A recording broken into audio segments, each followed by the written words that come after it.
The power of the internet, watching young dudes with jewelry on and rap and everything is so strong. The energy is so strong that for that moment, he wanted to be that. Though there were different leaders, they would have their own following.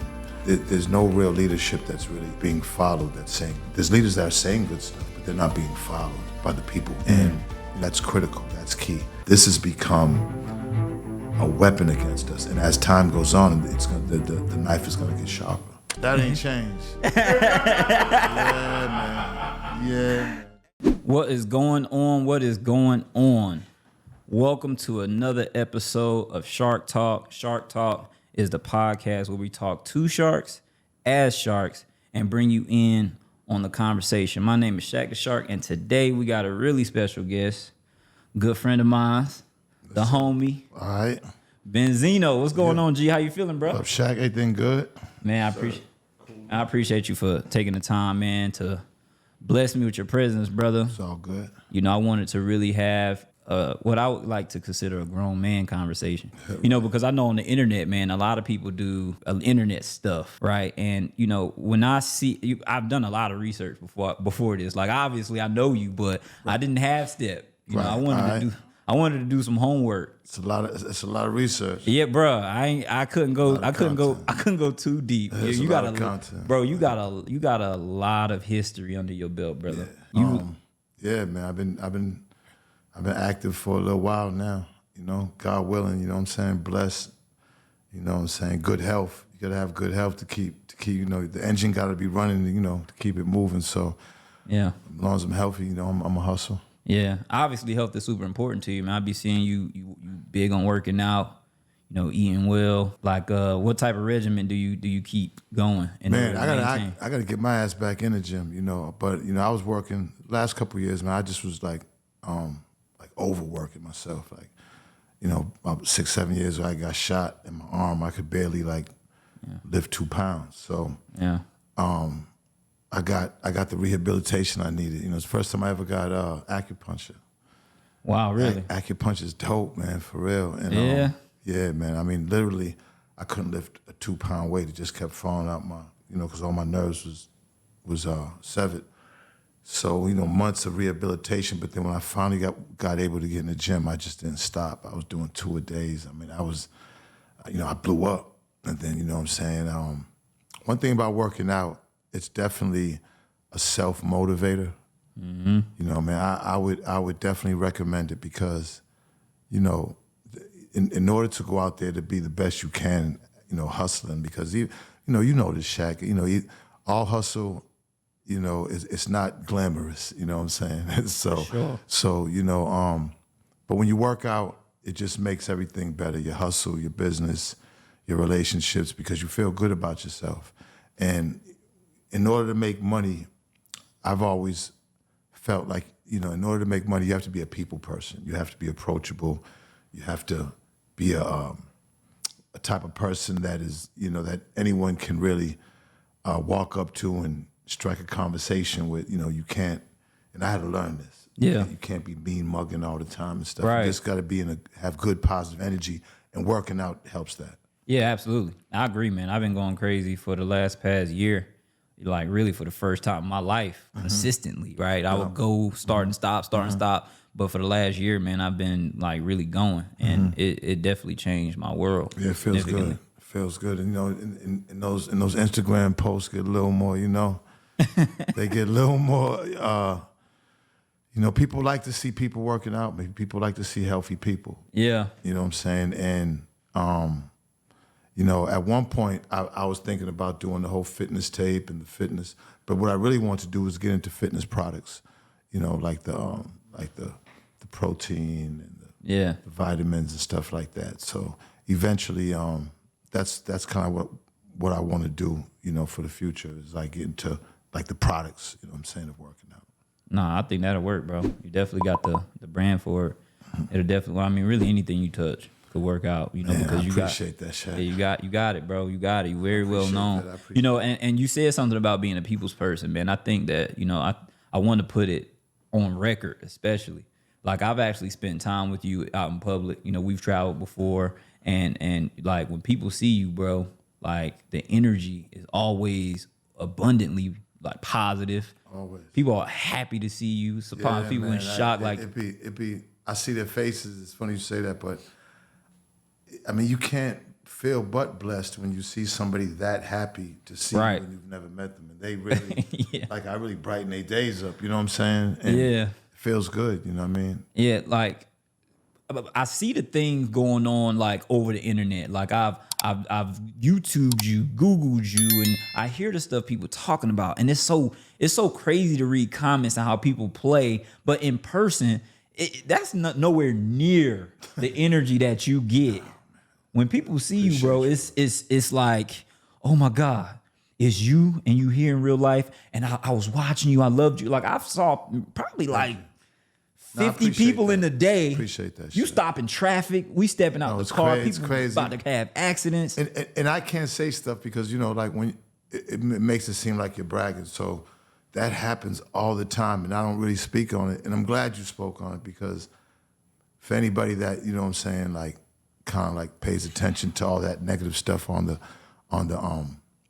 internet, you know, this is really who I am, is what you're seeing. And I'm glad you said that because, you know, and I don't take it for granted. I think, you know, from where I come from, you know, Four Corners, Dorchester, Roxbury, Mass, man, like that is just so big for me. And it's like I think about all my guys I came up with and who we are and who we were and what we did and all the, you know, just growing up and how I grew up, man. Like if this ain't a gift from God, then nothing is. A blessing from God, then nothing is, man. Like, you know what I'm saying?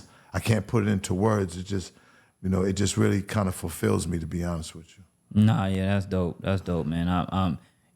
I love that. I love that that, you know, you are positive enough to be able to look past, you know, the bull crap and really live in your truth and appreciate people who care. Or who it wasn't always like that. I mean, it was a tough you know, to adapt to that.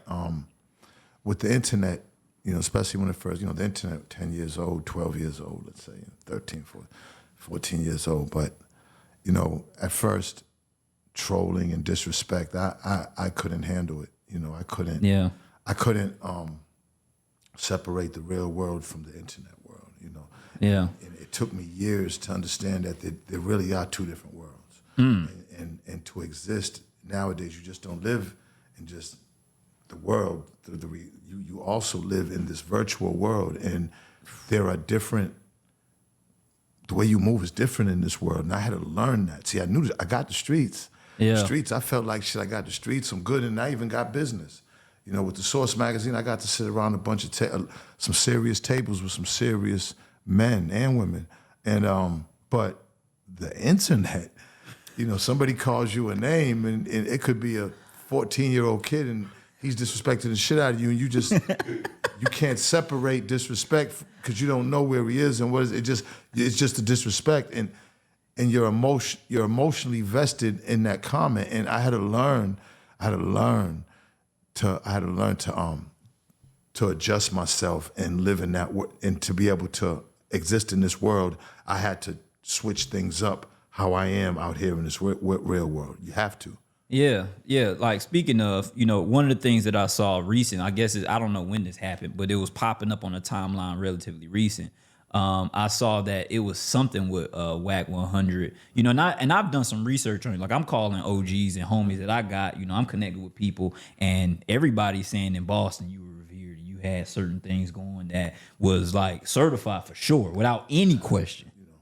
You know, with me, no disrespect, but I don't got to get co-signed by anybody because you know what I'm saying? Like when you put the work in and you've went through it, and these situations that I went through in life are real situations, you know, there's nothing that you're scared of. There's nothing that you ain't seen. Like, you know what I mean? Like I've been through real shit in Boston. And so Wack is a situation over the internet. That's an internet situation. Yeah. You understand what I'm saying? For sure. That's not out here. That's not in real life. You know what I mean? Like, this is internet. So I don't monitor what Wack does on the internet or what Wack says or whatever. And I can't monitor what anybody else says about me or how they feel about me on the internet. Yeah. I can't necessarily focus on any of that. You know, I get it. Now, out here is different. You know what I'm saying? Because, you know, this is where I'm at. I feel like the reality world, the real world is more important to me than the internet world. I respect that. If somebody is in my space on some disrespectful shit in the real world, then it gets handled. You know what I'm saying? Shit in the internet world, I can't chase. It's like chasing, like you chasing. You ever see a dog chase its tail? Yeah. You know what I'm saying? Yeah. Like, well, I've never seen it really personally. Yeah, well, see, I've seen it a bunch of times, and it's some funny shit to watch a dog because his mind is almost like the tail's not a part of him. Right. So he's just chasing his fucking tail, like looking crazy. I'm not gonna do that. You know what I'm saying? Like, yeah. Whoever says anything about me, whatever stories, whatever rumors, whatever, the internet, if that's not in my space, where I can handle it as a man, right, for sure, then I don't pay attention to it. I get it. I respect it. I think that's the only way that's all any of us could do, really. Yeah, because you know the way it's set up now is like, yeah, Wack said something on the internet. He's like, yeah, what he saying? He said that. What? So now your show goes out, and then and then Wack is what? But it's like it's a never ending. But it's not that. It's done for content. It's done for comments. It's done for money. At the end of the day, people are getting on these mics and doing all this work and putting all this work because you're trying to get paper back from doing this. It's content. Right. You're trying to get paper back from content. Unfortunately, you got some people out there who figure the only way they can get their content viewed is from saying sensationalized shit and doing even crazier shit. So I don't get involved with that. You know what I'm saying? Like I always got my money very honorable. You know what I'm saying? I'm not a shit starter. And like I said, I had to learn to turn my back on shit that's said on the internet and everything because you know, Shaqq, like I'm 57. You don't get to live at 57. You know, I ain't got no cases. I'm not on parole. I'm not on probation. Like I'm proud of myself with that. You know what I'm saying? Like you don't come through everything I went through in the field and out there in the real streets just to get approached or fucked around over some police over some internet shit because niggas is telling. Niggas is telling, niggas is watching, niggas everything you move is being, you got internet investigators. Before the police get it, it's already solved in the streets and then it goes right to the internet. So, you know what I mean? Me and my girl, like we plan on getting married and, she's here now. I love my baby, Ashley. And it's like, I just got to move better. She's helped me move a lot more better and not be emotionally attached to everything that comes across on the internet. Right. Yeah. Nah, I respect that, bro. Like that's a real answer, And when I see these things, it's awkward because I see these narratives starting to build and compound on top of each other. Cavario and it's based on about that. I mean, yeah. Could be more closer to the guys than that. What about that one? Like, so obviously I've known Cavario for over a decade, right? And obviously we've known each other for years, so seeing this whole situation unravel, right? If you don't know what happened, basically y'all was in the room, police came, and then everybody was going with the narrative that, oh, these guys must be gay because they in the same room. Why would they be in the same room? And being that I actually know you and I know him, you guys have to be the most heterosexual men on the planet. It's like it doesn't get any more masculine than y'all two, right? Like y'all are definitely like the alpha. Cavario, bro. It's like the alpha's alpha. I know for a fact nobody can walk in front of Cavario and say, "Hey, bro, you that guy who was." Come on, like let's be real. Let me ask you this though about that situation. Has situations like this with those ridiculous rumors, have they created any dynamics in your personal life or with personal relationships? And I swear on Mary Scott, my mom, I love her dearly. Never, ever. That's why I'm here to tell you that it literally is two worlds. That world affects me none in real life. Wow. I mean, none. I'm talking like, okay, the last 2 months I've been to Pittsburgh, Columbus twice, Cincinnati, Nashville, Florida. I've been to about 8 different cities doing my runs and stuff. And, I go by myself. I don't go with no security. Right. And, man, I go in these places, and sometimes these are the worst hoods. Yeah. I love it like that. And I go into the bars, the lounges, the clubs, and I usually see I don't drink, so I tell my son, just make sure you have some smoke for me. But I said, I'm not with all that extra. Like when I get to the club, sometimes securities try to get extra because I just be telling them, bro, I'm good, I'm straight. Don't worry about me. Right. I'm not the VIP guy. Just when I'm in the club, just let me do it. Just let me do me. Right. And then I'm just all around that motherfucker. Right. Smoking, talking, taking pictures. Like, yeah, because my thing is like, I know how to move. I've been moving around this country probably since 1991. It was like my first tour. Right. And I've been moving around this country all my life. You know what I'm saying? So I don't worry about these things that people worry about. I just don't. Yeah. Man, so let's talk about your business, right? So Benzino Crab Trap, right? Like you about to get a new location. No, it's already done, man. It's right there in Chamblee on Peachtree. It's the biggest one I've had yet, 3,500 square feet. Well, the grand opening is happening soon. Let me soft specify. opening in maybe 2 weeks, and the grand opening maybe 3 weeks, about that. Yeah. So obviously, you're a brand name, people, damn near a household name in our culture, right? Like pretty much everybody in the culture knows who you are by name. Obviously, when you walk outside, people know you by face. So you could pretty much leverage your name to get into almost any industry or any business. Why food? I mean, I love cooking. Like all the stuff in the trap been my recipes with crab sauces, crab cakes, shrimp and grits, fried lobster. I mean, I'm from Boston, so it's a seafood city. Got you. My mother and father cooked. My father Puerto Rican descent, my mother Cape Verdean descent, and I used to just watch. And I always had an interest in cooking. And then being able to travel the world and travel around the country, you get to develop a palate, meaning you're tasting so many things, you know what's good and what's not, and what people would like and what they wouldn't like. That's what developing a palate. That's why, a lot of, my girl be getting crazy with me because I love to try new things. Right. You know what I'm saying? But that's how you really develop your palate in order to find out what people love and what they might not like. And, so, I mean, like I said, with the grace of God, I've just been blessed to be able to travel. Traveling, no matter what you do, is key, and not just necessarily to have a good time, but just to seek out knowledge of different things that in situations that you're not going to find where you're at. At the Right. time. You know what I'm saying? Right. And food is just one of them, man. It's a great big world out there with food, and the influences are crazy. And nowadays, especially now, this is where where the internet is used good, like with food. Right. You know what I'm saying? Not with that's what I'm saying. See, the internet can be used good. It's Absolutely, it can. Yeah. It can. It's a powerful tool. It's funny. I actually traveled to Europe a few months ago, and I went to 4 countries. I went to Paris, Greece, Amsterdam, and then I went to Ireland.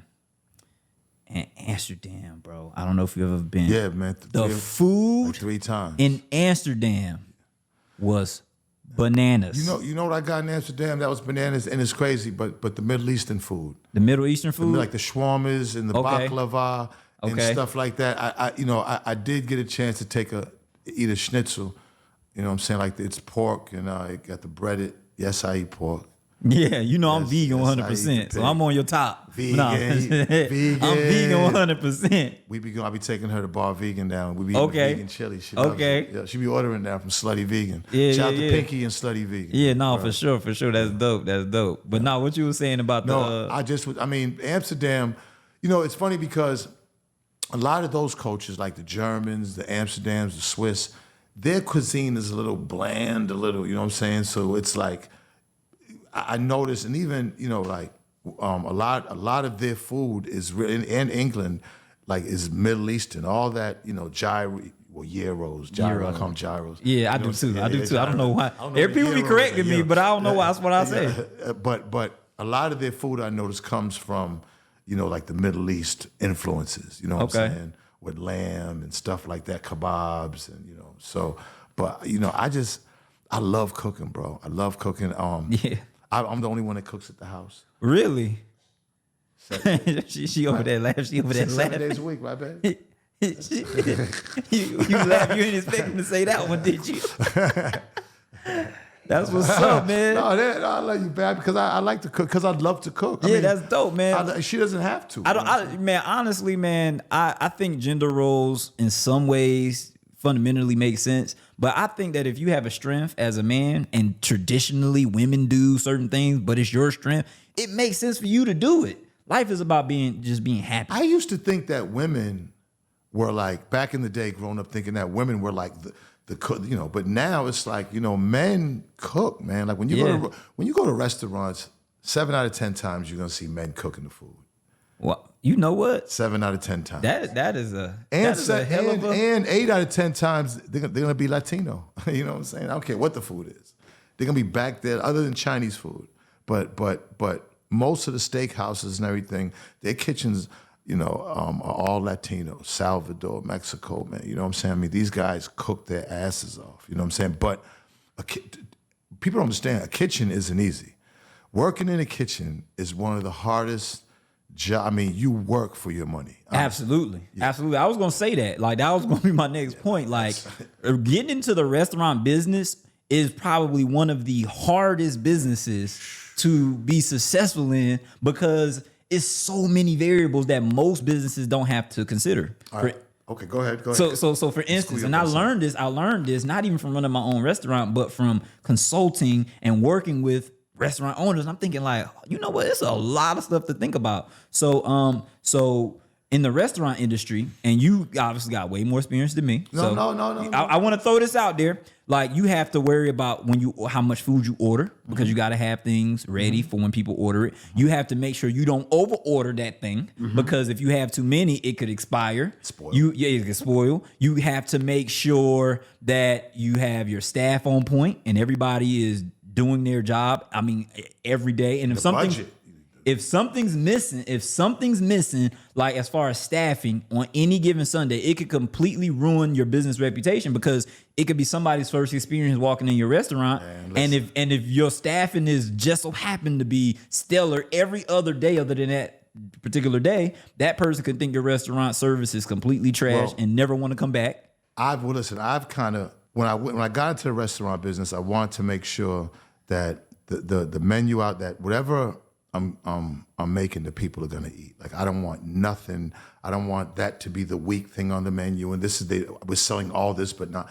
No, I want everything to sell. So I made it a small menu. Right. That's first. You gotta find out what people want and stick to that. The thing about food is, one thing about food that's so strong is just like music. When you hear a song that you love, you know what I'm saying? Like, man, you're gonna listen to that song again. You're gonna download it, you're gonna find it. If you don't know it, you're gonna find out, you're gonna Google it till you find out. So if you taste something one time, if you're driving and maybe you pull off on the side of the highway, you've never went there, and you ate at a barbecue spot and that shit blew your mind, you're going back. You're going back, you're gonna find a way to eat that again because it's something that happens with your taste buds and inside you that sticks to your mind. My thing was, to have a small menu and crabs.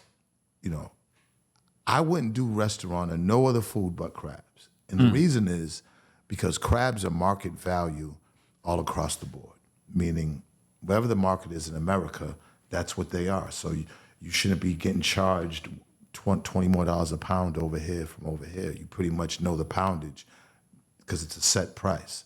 Because everybody sees, you ever see that show about the crabs where they go catch the crabs?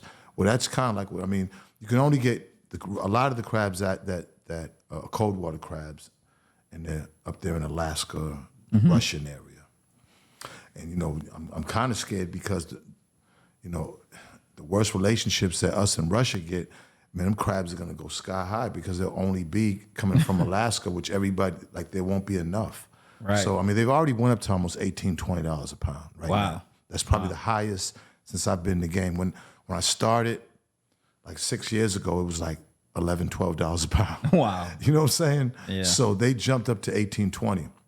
The thing with crabs is you double your money. So whatever I'm selling my crab bags, which I was the first to kind of introduce crab bags to Georgia, to Atlanta. Absolutely. Before Juicy Crab came in. That's fire. So whatever the market value is, I'm going to double it.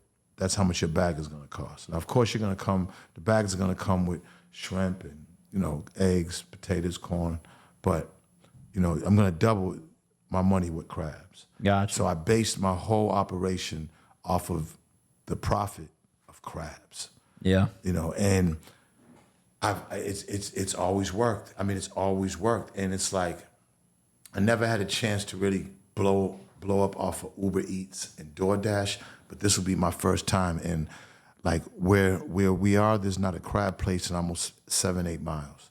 So like we're gonna get all of, say, from Lenox all the way to Chamblee, right there, this right Peachtree, that 5-mile road where all those condos are. I mean, thousands of people. Right. That's gonna be us. So I'm really excited about this. Yeah, man, that's dope, man. Yeah. That's dope. That's fire. And I think something that people should know, man. You mentioned something about Juicy Crab, and I just wanted to point this out, like especially when it comes to us, our culture.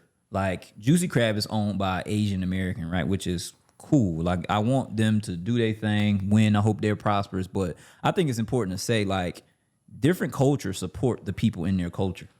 And you are definitely like you the history you have in our culture is so strong that I think that it's fair. Anybody watching this, if you're in Atlanta and you in the mood for crabs, man, you supposed to be going to Benzino Crab Trap, because the reality is we supposed to be supporting our own. That's supposed to be like priority. We're supposed to be focused on think that. about the business, and nothing against Asians. Shout out to all my Asian of course, people. Of course. But think about the businesses that Asians are in every hood of America. There's dry cleaning. It's a huge business. Right. Everybody needs their clothes cleaned. Huge multi-million-dollar business in every hood in America, right? Right. Nails, huge business. Right. Right? Okay, that's 2. I'm not going to say Chinese food, because usually on Chinese people, that's what they cook. So we don't want to, but girls could do nails. People could do dry cleaning. There's a couple of other businesses. Beauty supply, that's what I want, and wigs. Yeah. You know what I'm saying? I mean, when you look at the businesses that they make millions off of us. Now, how many businesses do you see in any Chinatown in America that's black owned? You can go in any Chinatown in America, and how many black owned business will you see Chinese people supporting? It won't be none. And it's stuff like that. Like same thing, and my partner, she's Indian. Mm-hmm. Okay. But it's the same thing with the Indian people. You're not going to be able to go into an Indian community and have a black business, and they're not going to support you. And my thing is, we can't blame anybody for wanting to come in our communities and make money. Absolutely not. But we don't have to make that happen.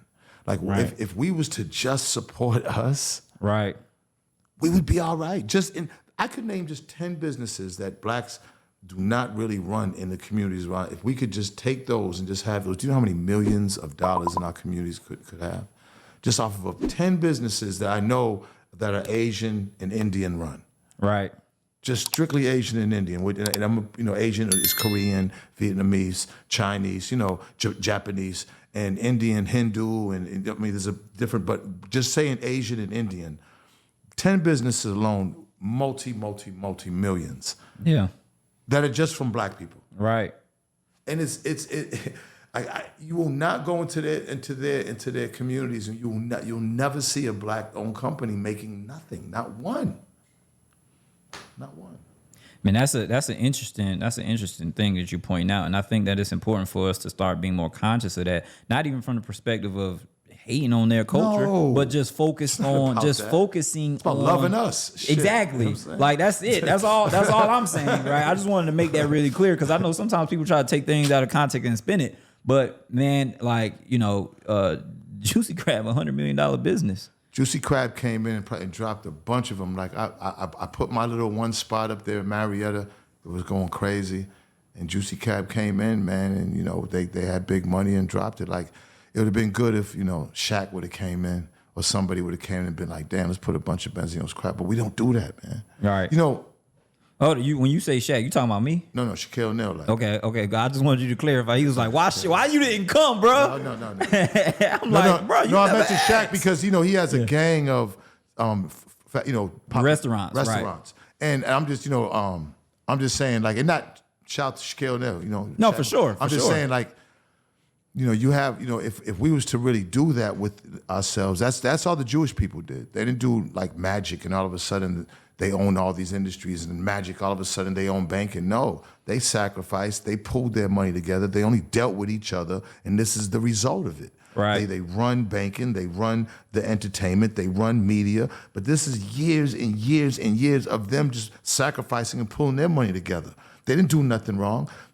That's what the situation in Germany was.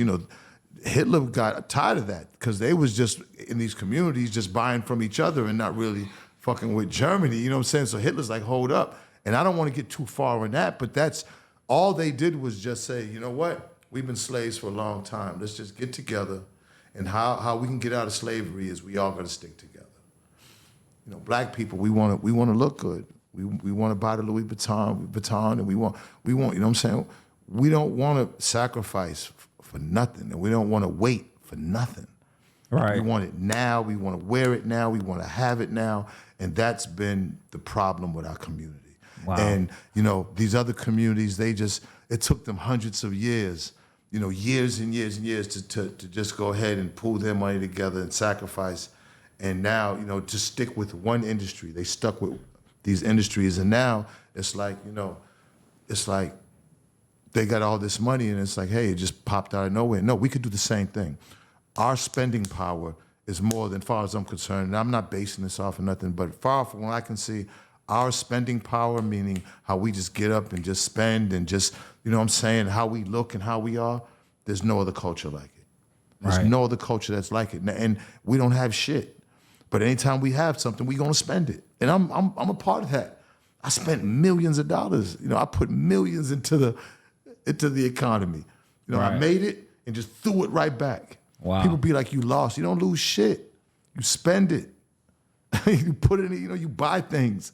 We live in a capitalistic society. That is, the society don't move unless you buy things, you spend things. You know what I'm saying? The way it goes is, we're the ones spending. The middle class is the guys that can wear jeans 3-4 times a week. You know what I'm saying? He ain't worried about nothing, and he takes his family on trips, and he's not worried about Louis Vuitton and Mercedes-Benz. And, he got a Yukon and a boat and a couple other things, but he ain't worried about the $5,000 belt. Right. That man's not no goddamn fool. He will never buy a $5,000 belt. That's the middle class. But we're buying from his companies. Then you got the rich, and the rich do what the fuck they want to do. They grab their dick, and they do what they want to do. And the problem with the government is once you pull the rug from under us and fuck us up, then everything else don't work. That's why they need black people to spend. That's why they gave black people these PPPs and all this money and everything, because the recession comes if motherfuckers, all these companies and all these products that these rich and the middle class own, and we have to buy them. It don't work unless that happens. And that's why they need us. Without us, this whole shit, we're sure we're bottom on the totem pole, but like anything in the bottom, once that gets hit a little bit, the whole thing comes crashes. And that's what happens. Benzino in here dropping bars. Man, that's huge, man. I think that that's even more reason, because we need this education, and coming from a person who is so much a part of us and has pushed the culture forward in so many ways, man, like a lot of people that people look up to, you've helped get to the point where they are, so it's only right that, the culture is attempting to reciprocate, man. So if you in Atlanta and you trying to figure out where the good eats are, you just traveling through the city, or you come from out of town and you like, what's good to eat in Atlanta? Benzino Crab Trap. Benzino Crab Trap, and we got a That's full what's bar. good. A full bar. That's what's good to Over eat. till 2 a.m. And you can get lit too. Right. Stop playing with us. Stop. When I say stop playing with us, I'm not talking about us. I'm saying stop playing with us. Support us, man. What we doing? So I mean, obviously, that's not the only thing that you've done? You know, you like I said, you got a lot of history, man. So, you know, I want to talk about the source. You know, I heard, you know, we've had some conversations about the source, you know, before, but I've never heard on any, like, you told me personally some things that I thought nobody knows this. When people think of the source, everybody remember a time in their life where they saw this magazine and they saw, you know, either their favorite hip hop artist or a mod or just something that was about to be the next thing. You guys were always ahead of the wave, right? Yes, sir. But I want to talk about the business of the source, right? Because I mean, being the one of the biggest hip hop publications in hip hop history, right, is one thing, but at its peak, what do you think a business like the source was generating on a month-to-month basis? You know, we got it up. I think. You know, we at one point we turned down $55 million from Bob Johnson, right? You know, we wanted 80 because we wanted to go public. If we would have went public, it would have been over, Shaq. It just we was almost there. You know, we almost made it, but you know, that's probably, I think, you know, he offered us $55 million, but he wanted us to walk away. And he had just sold BET at the time for like $3 billion or something. So we wanted 80, and he didn't want to meet in the middle. So we turned the deal down. I was the one that turned the deal down. It was just me, Dave, and Bob Johnson in his office in D.C. And you know, I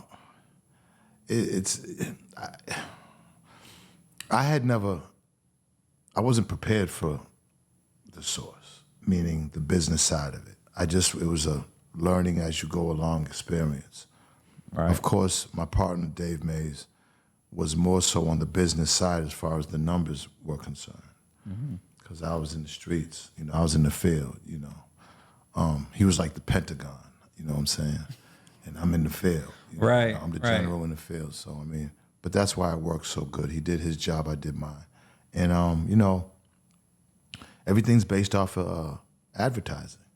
And, you know, at one point, hip hop, a lot of the major companies were shying away from advertising at one point when we first started the source.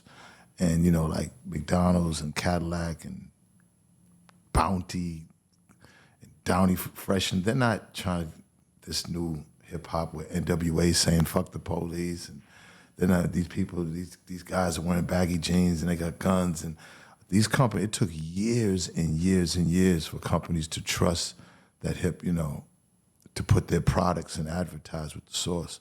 But once you know, and that's why I think the source was so important, especially in the 50 year of hip hop right now. Absolutely. That the source really was the first, I think, vehicle that really advertising took off with, as far as advertising with the culture, meaning you have a culture of people, even though it's music, it's their life. It was the life. It was fashion. It was everything, the way we talk, it still is. But companies looked at it as, okay, I can get my product advertised to this demographic of people. Right. That they thought that they couldn't in the ways that they did. And it took years, but when it came, it was like, it just came like crazy. It was like an avalanche. And, you know, we was doing probably over $1 million, $1.5 million in advertising a month at our peak. You know, just you know what I'm saying, 25,000 for a full-page ad. And, you know, at that point, everybody just wanted to advertise with hip-hop, you know, at our peak. It just was, because it never been done before. So it was something like, it was shocking. It was, you know. You said lower it? Oh, gotcha. Okay, Yeah. cool. Yeah, so it was real shocking, you know what I'm saying? It had never been done. So, you know, I wish I could tell you, you know what I'm saying, what my real emotions were, but everything was as it went. Right. You know what I'm saying? Everything was like, why it was, you know, I wish I could be like, yeah, man, we planned this. And, you know, Dave probably in his head, you know, because he went from Harvard. He was a Harvard guy. So right. I'm sure in his head, you know, but in my head, man, you know, I just was learning about advertising and marketing and promotion and how it worked. Right. Because I was on the artist side. But then I understood I was selling drugs, so I understood that if I'm getting paid 125 from working, you know what I'm saying, I'm gonna hold my money, then I'm gonna go get a bigger chunk for me. So I understood, you know, at a young age, You selling drugs, you learn how to take your money and flip it and invest into what you're doing because you're putting the sweat equity in it. So invest in yourself.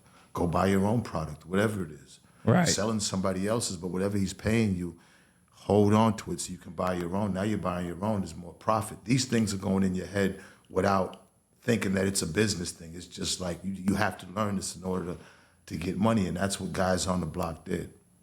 So, I just was learning as I went along. But once I got it, I got it. And I understood the importance of branding. So now, like the Source magazine, something as plain as the word Source, I went and got a J.C. Penney deal where we just put all our logos on shorts and shirts. I went and got a whole J.C. Penney deal, clothing deal. And I went and got a Source Hip Hop Hits deal, the Source Awards, the merchandise. I mean, everything that was outside the pages of, okay, McDonald's buying a full-page ad, but anything outside that, I was trying to find new ways, and I was successful at it. Man, that's crazy, bro. That's crazy. Yeah. So I know, obviously the Source magazine was huge, but you guys actually leveraged the brand to create another situation altogether, which was the Source Awards, right? The Source Awards was also like a huge culture phenomenon, right? And you had a lot of historical moments happen at the Source Awards. People still like reference and talk about even now, right? Like for instance, like the infamous moment where Shaqq was on stage talking about, you don't want the executive all in your dancing in the videos, like those things that we casually may reference, in just everyday conversation or just bring up randomly happened based on something that you created. Right? Like how profitable was creating a dynamic like the Source Awards on top of owning the Source? Well, we lost every Source Awards. We didn't profit until the very last one, the deal we signed with BET. We made about $1 million and a half. But everyone before that, we lost. And we just kept, because advertising a magazine was one thing, but trying to advertise on TV with these guys, you know what I'm saying, is another. So that was a whole different. I learned that too, that print advertising, as far as the politics behind it, were different than TV advertising. The first time we got the Source actually on TV was with UPN 33. Wow, I remember UPN. UPN 33, you know what I'm saying? And I mean, it was a big thing because, again, these, you had back then, it was just Channel 4, 5, 7, UPN, you know what I'm saying? Right. So they wasn't trying to hear that shit. And it took a while for us to really kind of break into that. We was doing syndication with our Source All Access show with Lisa Ray and Tretch. And, no major networks was trying to still advertise with hip hop. So here we are getting all this money with the magazine.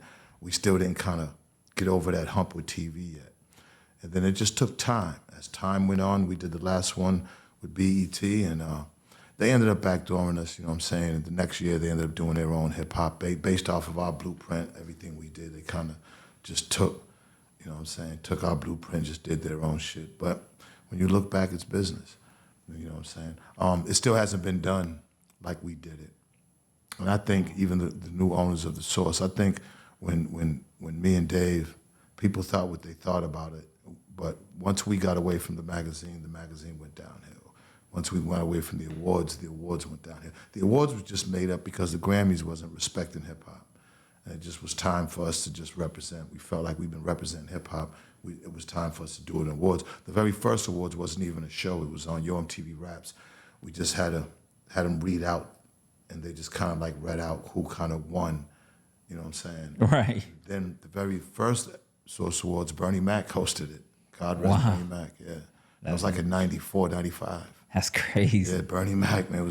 We was in Madison Square Garden. They had a theater in Madison Square Garden. It was dark as hell, yo. Like, it was crazy. But again, another time when Tupac came, snatched the mic from, he just got out of jail. He was out on bail. He snatched the mic from Q-Tip and brought he kind of like kidnapped the sound man. They had him playing his music. I mean, there was so many memories. We did 3 Source Awards. We did a couple in LA. We did 3 down in Miami. I mean, we did so much with the Source Awards as far as hip hop goes. But I think the proudest thing about the Source Awards was that I could bring guys from the streets and their families, and these are all street people from the streets, the ghettos, the hoods, to come in and feel like they're a part of something huge. And to me, the hood needed that. We need that. Sometimes when you're always looking at the Grammys, you want to feel like you're a part of something, just to be like, man, just to feel like you're a part of something in life. And I felt like I had to get that. The first time with BET, they sent their producers in, and my crazy ass kicked them all out. I ripped up all their plans, and I put the new plans out there, and I said, this is how we doing it. Because their shit was a lot more polished, and I said, nah, we ain't doing it like that. And we ended up, when you look at that last BET Awards, it was amazing. And these guys would pay for their sets, and their sets would sometimes cost $50,000, $60,000 just for their set. Wow. It was a major production, but again, my whole idea was that it has to be authentically from the hood. So when these guys come, let's say we give a group Bone Thugs, they're coming with 20 guys, we gotta have 20 tickets for them. You know what I'm saying? We would hire the Nation of Islam security all the time because it was a mutual amount of respect for black people. They would be the ushers, and I would be the one kind of talking to the head of each crew, whoever was the street nigga in everybody's crew, whoever was calling the shots and running shit. I would to make sure everything was all right. I put out a lot of fires at all the Source Awards. A lot of shit could have went down, but couple of fights, couple of things happened, but ain't nobody got killed, thank God. Nobody got. Yeah, because it would have been a meme today. It would have been jokes today about it. You know what I'm saying? So let me ask you a question, man. Considering everything you just said, how proud were you to be honoring, at the time, dope artists, but now those same people are what the new generation considers to be the pioneers, right? Like, you put together a platform that was basically a platform that the new generation of artists, or even just people, considers like, oh, these people are the originators or the pioneers of what it is I'm being able to do. And you put together a platform for those people to be able to display. Yeah, unfortunately, these generations don't necessarily care about that. And that's an unfortunate thing. Yeah. That's all right, though, because, listen, you'll just frustrate yourself if you just consume yourself with who's giving you your flowers and who ain't. You gotta live your life and do things and just know that God's watching. And who you touch, sometimes you may not know that. You may not come across them ever. When people do come across them, they be like, yo, man, I grew up with you. I really won't even understand how they feel, but I'm happy with them myself that they feel that way. But back then, what I'm saying? It's like, damn, I can't even put myself in a mindset like, wow, somebody really, like, what's up, legend? And I can't really wrap myself around that because I just feel like as black people, we all come from such a hard struggle and such hard times, and we all go through such crazy shit that, I never try to put myself too above anybody to like look down on somebody to feel like I was any better than anybody. I just feel like we have a responsibility to help each other because of the wrong that has been done to us and is still doing to us. And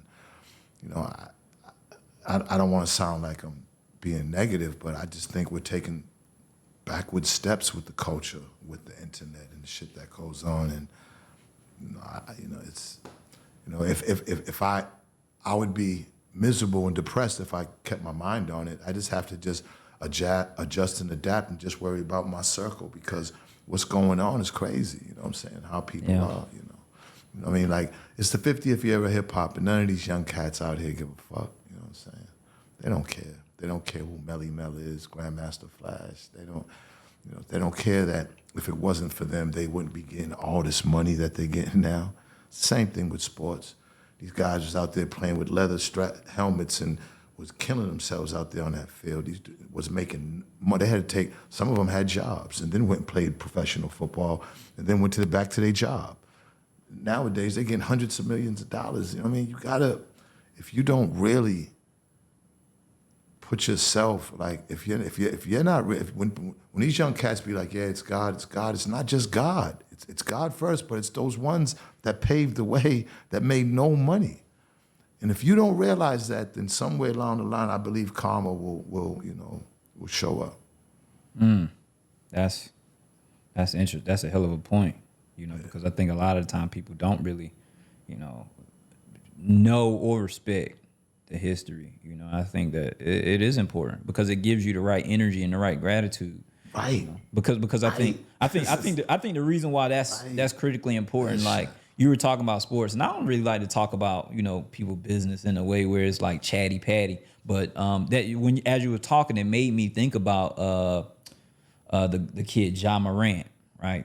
Really, really great player. I mean, like, amazing, bro. He's amazing. But he had this situation recently where, I guess he was just flashing a gun online. It wasn't even like in a threatening way. It was just kind of like one of those. It felt like you were watching a hip hop video back in like when that was ridiculous. It really was. Listen.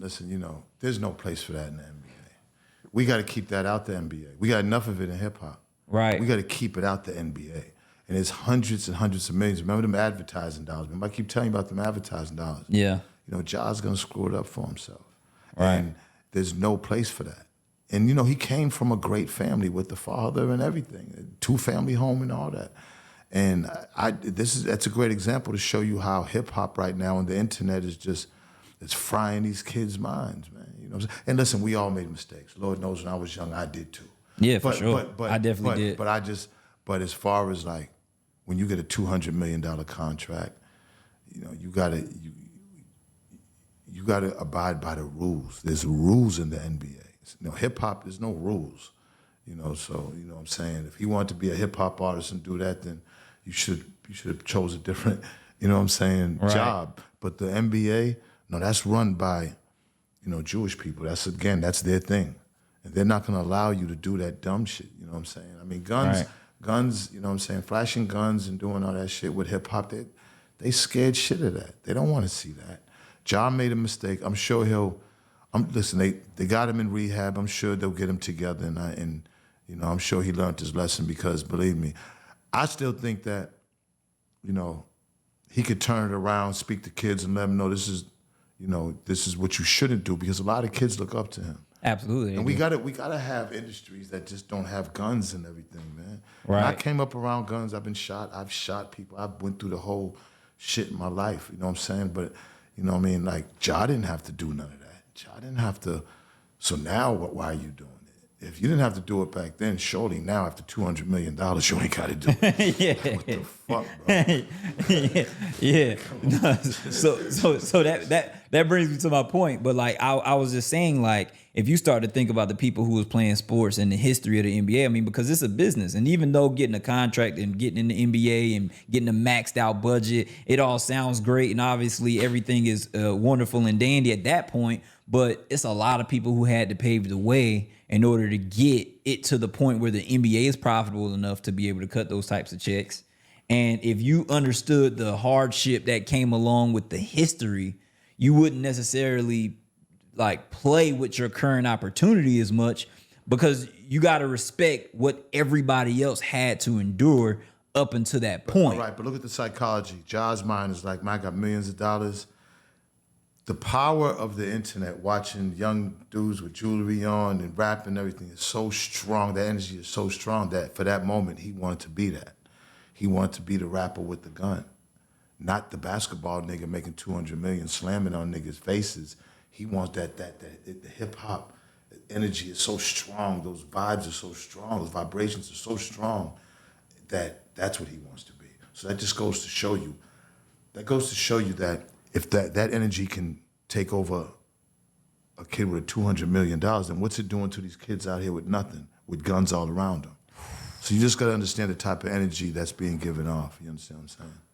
Yeah, man, that's, bro, you going in like that's. I think if more people thought about that, like I'm not like super religious. I mean, I'm definitely a spiritual person, very spiritual. We don't have to be religious. Exactly, but one of the things I think it's a Bible verse. It was saying, guard your mind above all else. And it's like your eyes, what you hear. And I mean, at this point, it is like warfare listening to certain things, especially repetitively, because it starts to become who you are. It's a very low vibration music. You know, that 808 drum is at the lowest vibration it can come when it comes to music. And you know, I'm from the old school, so I listen to a lot of older music, and older music has high vibration when you listen to the notes and the melodies. This music now is taking over. Is taking over our kids' emotions and senses. And you know, like I say, you know, take the John Morant as a great example of if that's doing it to him, then what's it doing to everybody else? And we got to be conscious of that. And at some point, you know, this is what I fear. You know, I fear that our leadership just, you know, back in the day, before the internet, we had leaders. And though they were different leaders, they would have their own following.